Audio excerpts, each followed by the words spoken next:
The University of Detroit Mercy presents another brand new episode of Ask the Professor, the radio show on which you match wits with University of Detroit Mercy professors in an unrehearsed session of questions and answers. Today's program was recorded using Zoom video conferencing technology. University Tower Chimes, ringing another session of Ask the Professor, the show on which you match wits with University of Detroit Mercy professors in an unrehearsed session of questions and answers. I'm your host, Matt Mayo, and let me introduce to you our panel for today. I see Stephen Manning. Good afternoon. Good afternoon. What festivities are planned for this weekend, Stephen? Festivities. Adding a mile to the Sunday morning long run. As part of the training. Could be cold. That's not really a festivity, but and then napping in front of the TV for the rest of the day. Now that's festive. That's party favors for your run. You know, a lot of jingle bells and stuff. And maybe an earlier than usual cocktail hour. Are you preparing for post-Christmas shopping? No. Not outside the house, no. Beyond the screen of his phone. Yes. I mean, you're not suggesting I go to a mall or something. No. Well, I was just asking. I couldn't figure out what you were training. Are you training for a marathon? Well, a half marathon in March. Oh, nice. Hey, I also heard Dan Maggio talking about this. Now, are you still doing brick and mortar a little bit here, Dan, or what? No, and Thanksgiving I was in Pennsylvania and I almost went to the mall, but I decided not to. So, no, I guess I'm not. I feel like you made the right choice. We need you around, Dan. Well, that was part of it was just not wanting to go into a crowded indoor space with people. So too much mayhem. Yeah. 100%. Heather Hill is here with us today. Hi. What's going on?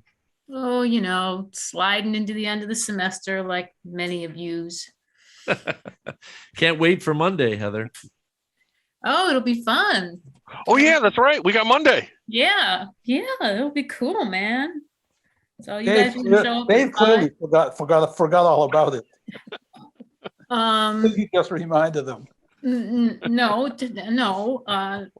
What's his name? Matt just reminded. Yeah. What's happening Monday? Heather's film class. See, and I talked to them about Sophie Scholl. So if you're going to talk to them about something more uplifting, I think it will be a big hit. Back to the Future. Yep. Well, where we're going, we don't need roads. Best email I got all week from Heather just a couple days ago. Well, Dave and I both did. He's like, I just want to kind of let you know that there's a very real possibility that a good chunk of my students have never seen this movie. I'm like, I was kind of coming assuming none of them had seen the movie. So yeah. Okay. Well, and honestly, it's like I hate to say it, I need to refresh myself again, so I got to watch it one more time. well. So Thanks So- again. so Thanks are you- again. Are you good for me showing up in a fright wig and a trench coat and you be late, Dave? And then I'll just keep staring at my watch going, damn. As long as you bring a DeLorean with you. Yeah, you have to drive up in a DeLorean. I'll be cracking up, and my students will just think that we've all gone insane or that we're all. Heather, we have all gone insane, okay? It'll happen to you too. That'll be my message to them. Yeah. That's frankly the message of the movie. No. Worst case scenario, I will draw the entire film for them if I have to, okay? Mara Livesey is here with us today. Hello. Hello, Mara. How did your week finish out? Pretty great. I think this is maybe the only week in this semester where I'm ahead of schedule, but it's not going to last long. Monday It is never always around the does. corner. Yeah. Yeah.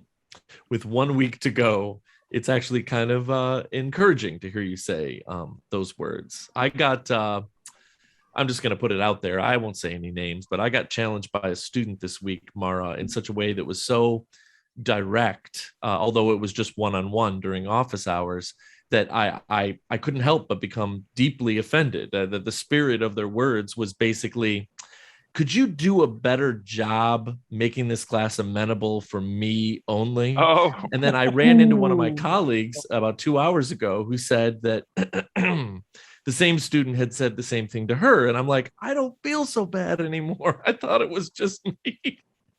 It seems a little bit late in the semester to be having that type of conversation with your professor. Yep. Also true. and it's still offensive regardless when they have it. Yeah, exactly. I'm with Yeah. Dave on this. But apparently I- some of the behavior in at least some of our first year writing classes has been ridiculous in Yeah. terms of rudeness and Yeah. But with the submission of grades, but what, 2 weeks away or something, the timing is pretty perfect. Yeah.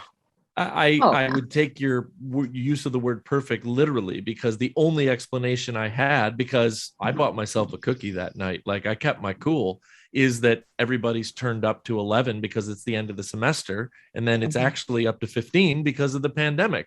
These people haven't even ever been in college in person before. So, Yep. I want to give them some grace, but wow, it's just sort of like, you're going to catch the wrong prof on the wrong day. And it ain't going to be pretty. It'll be And neat. if this was in session, you're going by the stairwell. Here, let me help you down. Retirement is bliss. Yes. I Oh. can't wait. Beth Oljar, I'm just going to assume that you're also looking forward to retirement. Not soon.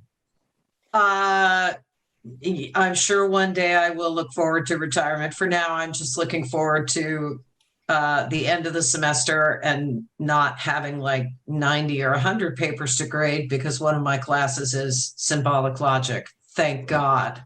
Whew, that's keeping you And busy. next term too. That's right. I pumped it full of majors for you. Yeah. So I have 18 in contemporary moral problems and 13 in honors ethics. I'm like, fine. That's a level of papers that's humane. That doesn't amount to the Bataan Death March, right? During finals week. So Incredible. small Symbolic victories. logic. Symbolic logic. Yay. Exactly. You either did the proof right or you didn't. Period. Yeah. That's one of the big learning outcomes for the class, for Pete's sake. Exactly. 1 + 1 is 2, for Pete's sake. Makes assessment easy. Yeah, true. Jim Tubbs is here with us today, also laughing hysterically in the background. Also sitting here amidst 55 term papers, Ooh. Ooh. Is that your a weekend? Jim? fraction of which have been graded. Yep, Oh, that well, at time of least- year. Yeah, there's a few That time of football games semester. on to break it up. No. No. When you say a small fraction has been done, give us a number there. Actually, I'm at about half, so Oh, I'm that's okay. good. No, Yeah. that's good. Once you get over the hump, it's all downhill. It's like a roller coaster. Yeah, right. No, he gains momentum toward the bottom. Of all the And people, I don't have a staircase to throw them down, so I have to do something else. It's actually a helter skelter. You go back to the top of the Ooh. ride, right? my gosh.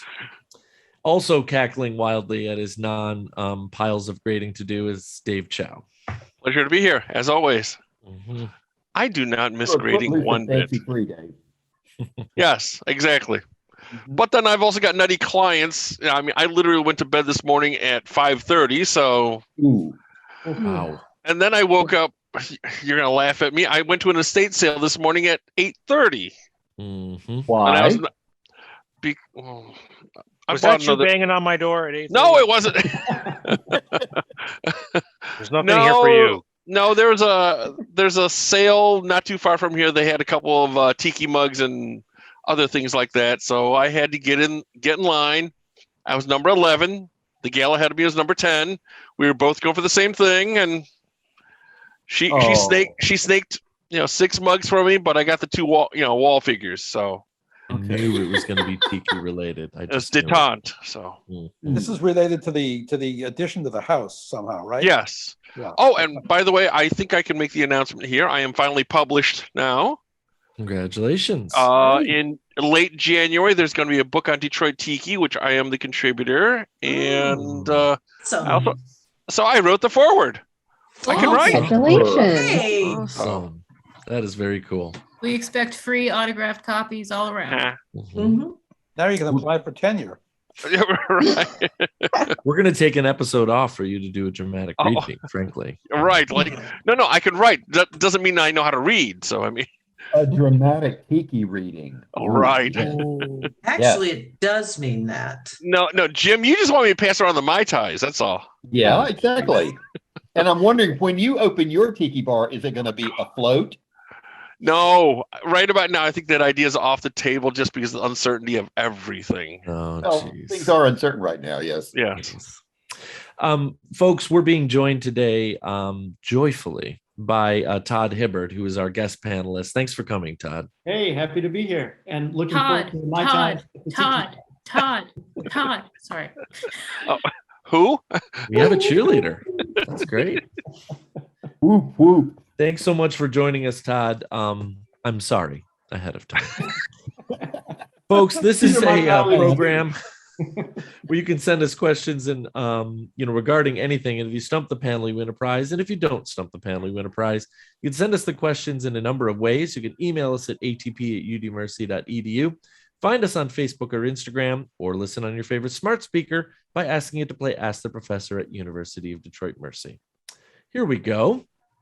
Dear professors, you know our family can't rest on our laurels. We've always got short lists of questions to send into the show. Below are 25 varied questions we think are worthy to challenge the profs and their vast intellect.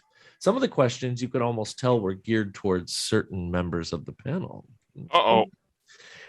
Which we've realized over the years of listening to the show isn't always in the classes they teach or what their degrees say. Oh, of course, you're a varied bunch, to say the least. Warmest greetings from Valencia, California. It's our friend Frank Burrows. Thanks, Frank. Thanks, Frank. And maybe a laurel is a good place to rest. Yeah, why the and heck we're not? and we're varied. Yeah. Good Lord. We are. Okay. What city is the backdrop for the TV show called Dynasty? Denver, Colorado. It is Denver, Colorado. Yep. Sorry, I kept on thinking Dallas. I was Yeah. Dallas. Oh. Denver. No, And then Falcon Crest was San Francisco. that's right. Actually, in Germany, it was called the Denver Clan. That was the name Oh. of Dynasty. Oh, really? Yeah. Huh. Spelled with a C, I hope. Oh. Yes. Oh. How do you spell Moving that with a on. C? What is Billy D. Williams' full name? William. William. That's a Floyd start. Williams. Williamson. Nope. D. Douglas. Dwight. David. He has a very unique middle name that starts with the letter D. Dichotomy. Involved something that happened 3 days ago. What happened 3 days ago? What was 3 days? Tuesday? That's pretty good. That's pretty good. Okay. But you know what, Todd? You are so very not far off. His middle name is December. Oh. Hmm. And Uh, then- William December December's Williams. happening all month, so I don't Junior. really know. I take objection to the clue. Oh, I geez. second that. yeah, he's not being amenable to you right about now. Yeah, I was Heather. going to say maybe you should stop by Matt's office and have a discussion. I'm going to. You Oh my should be God. making this show Oh, better. gosh. You It's need all- to make it more amenable to us. Yes, Yeah. Right, it's all about Heather. right. Where, professors, is Stephen Hawking buried? In England. In the ground. Oxford? Partial London? credit. Mars, Oxford? It's Nope. Cambridge. in a black hole. Oh, jeez. For the York? record, the That was Burroughs so family lame. knows us so well. He gave me the right answer, parentheses, and yes, he is also in the ground and presumably in some sort of box. Oh, wait. Isn't he in Westminster Abbey? He is. He's right next to Sir Isaac Newton, his idol. That's right. That's right. Nice. Well, that's cool. That's kind of cool. That's actually. pretty sweet, I'd have What's to say. even cooler is that the Burroughs family put that other stuff in parentheses. I'm not joking. Right. That's what it says here. Oh Oh, my geez. gosh. Are we that transparent at times? Apparently. Jeez. I think we've had this one before, but I bet we've forgotten the specifics. In what year did School Bus Yellow get adopted in North America as an industry standard? Ooh. 1953. 1953. Yeah, 50s. You know, it says it's Wow. earlier, but I'll try to give you a limit. It has not yet been 100 years, but it's earlier than the 50s. 38. Yeah. I'm giving it to you. It's 39. Yeah, it was 1939. Okay, I was going to call Kendra and ask. So I've never forgotten that the what am I thinking here? From the Netherlands exchange student that we had in grad school. I'm like, you know, so what do you think about America so far? Spoke fluent English.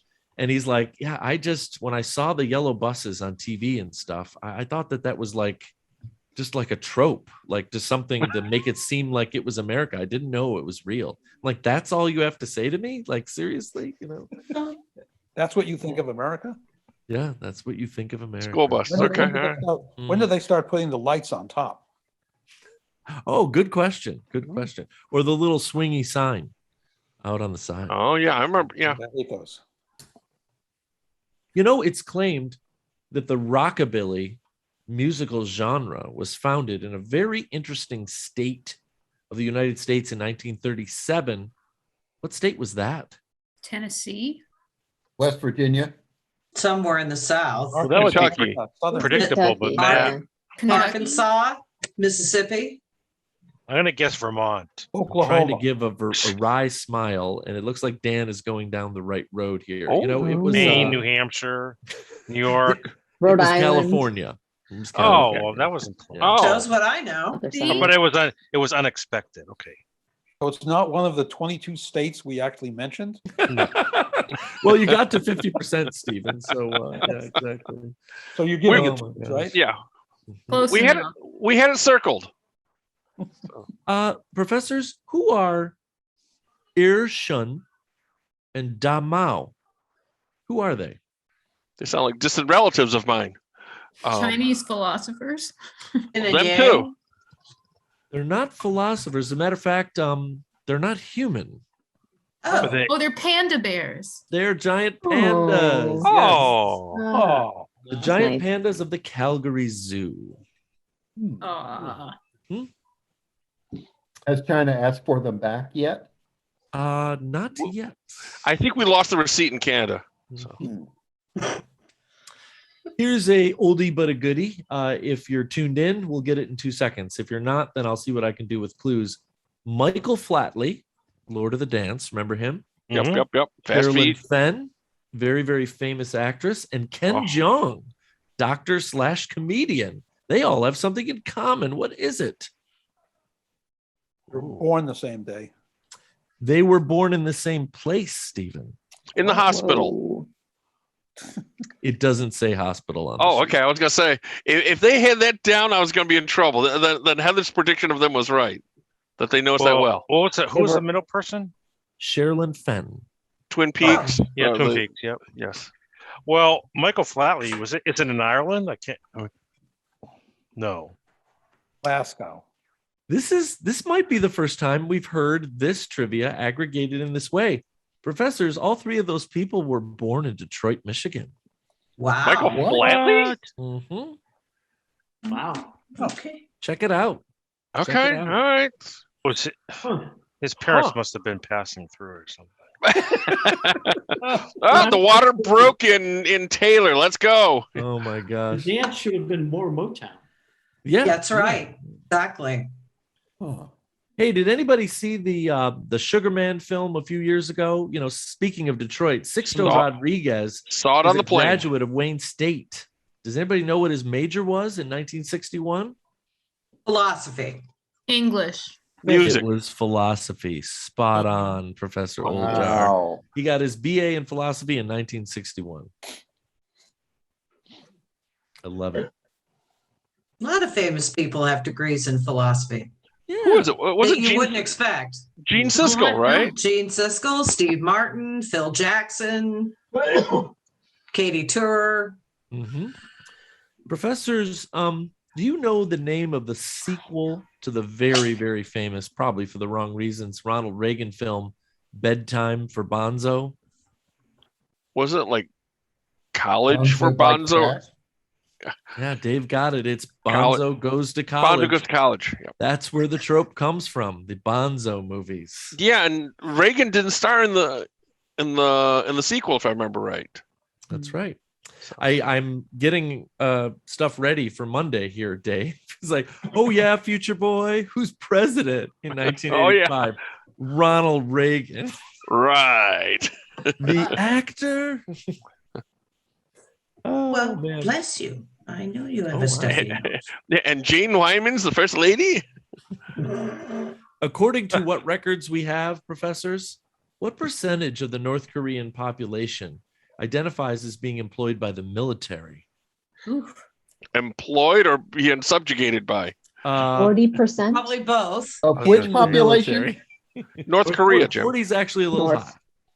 Okay. 30. 22. 28. These questions always freak me out. You know, it says it's 5%, but if you think about that number, the total population of the country, it's quite a bit of people. That's, of course, a North Korean statistic. It's also a North Korean statistic. Yeah. Hence, not reliable. Yeah. I think that's fair to say. Yeah. Oh my, can you name even one of the 4 main sources of income for the country of Vatican City? Tourism. Tourism. Yes. Postage stamp. It's fair to say. Although, to be honest, from people, I've never been there. The Oh, did we lose Matt? Lost Matt. Yeah. Uh-oh. He's That's gone. frozen. Oh, geez. Oh, we lost the host. are Okay, relatively not modest. good. They make Oh. most. Uh-oh, Matt, he's back. you're You're You're- freezing up, Matt. Oh, great. I'll try again. Most of the money they make is in the gift shop, and Oh. it involves stamps. Yep. Mhm. Stamps. you're like snow domes and Yeah, I've been in that gift shop, and boy, they've got all kinds of Vatican stamps. wait a minute. So there's like a Pope Francis beer cozy that I need to get? Hey, they could still be selling indulgences. So I think Seriously. we have to consider progress as having been made if they're now at least not tricking people into believing something Talk and like paying that for is, something. talk like that is why the screen just froze.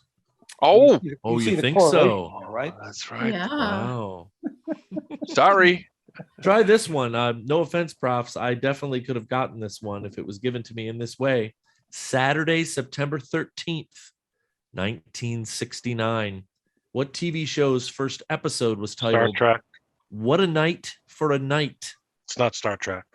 Oh, that would Night. be Scooby Doo. Scooby-Doo. Oh. Where are you? Scooby-Doo, where are you? Yep.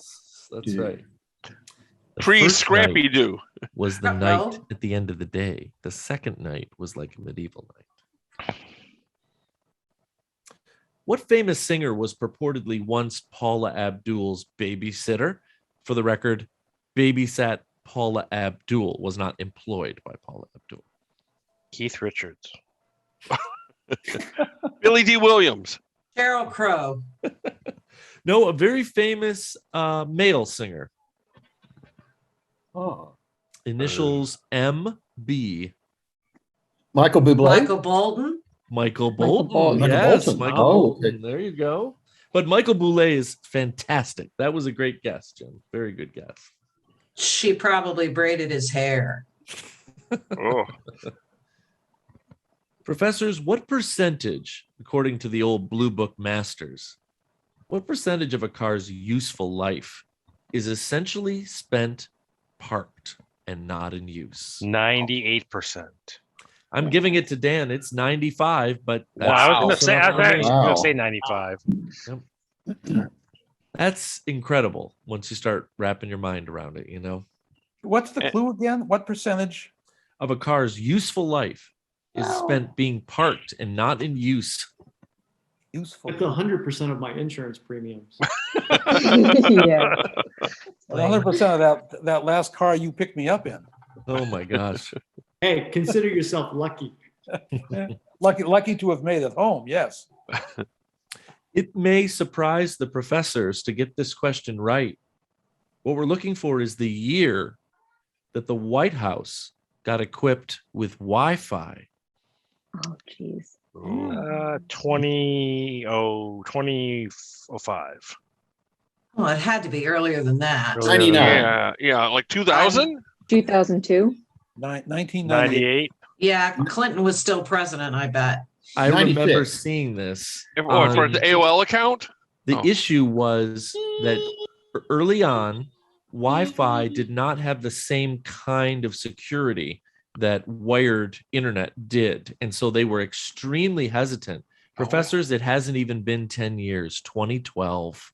Oh, was the wow. White House Wi-Fi. Wow. Yep. Mhm. Professors, how would you define the word in ailurophile? AILUR. What's an ailurophile?